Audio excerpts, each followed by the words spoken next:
Welcome to APUS Government and Politics with me, Mr. G. Sit back, relax, and listen as today I introduce you to interest groups.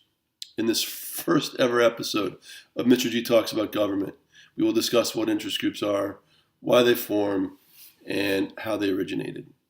In future episodes, we will examine the various theories of interest group politics, the factors that make interest groups successful, and how interest groups attempt to shape policy.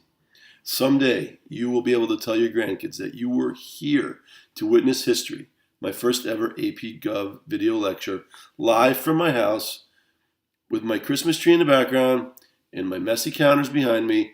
Don't tell my wife. Okay, guys, here we go. Interest groups. Just hearing the name can elicit a very emotional response from people, and most of the time it's very negative. The question is, do interest groups exist to corrupt politicians, to achieve their goals at any cost? Or do they exist to promote the public good? Maybe it's both. I'm going to let you decide that. So hopefully over the next few days, you will come to your own conclusions.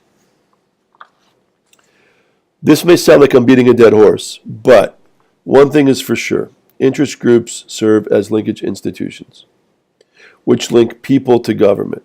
Remember this about linkage institutions. As citizens, we have a right to have a say in the way our government works. Linkage institutions keep us informed about the issues. They help us communicate with those who make the laws, and they help us make judgments about those who make the laws. Before we continue any further, let's just get a concrete definition of what an interest group is. So, basically, an interest group is an organized group of people that tries to influence the policies of government by influencing the politicians. So, while political parties exist to make policy, interest groups exist to influence policy. And as you're going to learn, there are many different ways that they can do this. So, why do interest groups form, and why do people actually join them? First, as the name implies, interest groups are focused on a specific interest.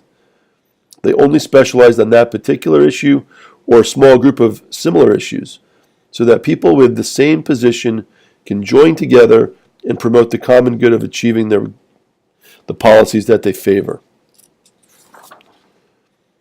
Secondly, all interest groups exist to influence public policy in one way or another. Here you can see a group of lobbyists for the airline industry testifying before Congress. Or here, a group of people protesting against Planned Parenthood. Thirdly, when people become frustrated with the major parties, they can form interest groups to pressure those parties to change their policies. The Tea Party movement is an example of this, as you can see here.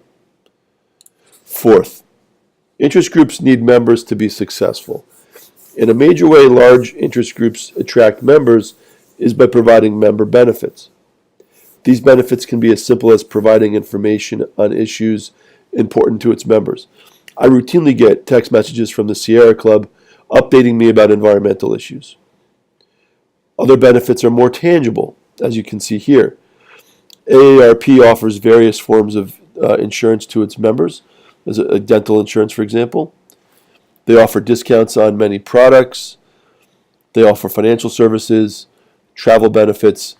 Really, they offer many different things to entice their members to actually join the group. Another group, the NRA, offers, in addition to similar services that the AARP offers credit cards, which can be used for standard purchases, and that benefits the NRA as well.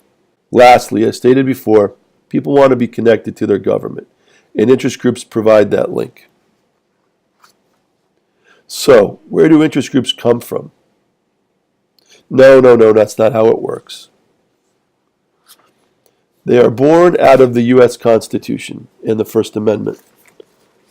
The First Amendment protects such things as freedom to assemble in groups and to petition the government. Interest groups are similar to the factions that Madison was concerned about in Federalist Number 10 as well. So let's examine this. If interest groups pursue their own interests at the expense of other groups, then trying to limit their activity is actually taking away their political freedom. As with most things, just because some people don't like the methods or results of the actions of interest groups, significantly regulating them goes against the freedoms protected by the Constitution. Political scientist Jeff Berry actually wrote an article titled Madison's Dilemma, which explores this in more detail. And you'll be reading this in class at some point soon. Well, I hope you enjoyed episode 1 of my series on interest groups. There's a lot more to talk about in terms of how interest groups influence our government, so please stay tuned for episode 2, which is coming soon to an iPad near you.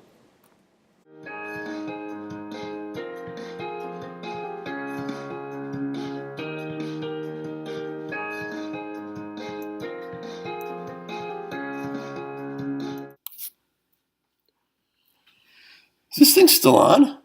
Jeez, and no one turns off the Christmas tree over here. Well, since you're here, enjoy these couple of bloopers.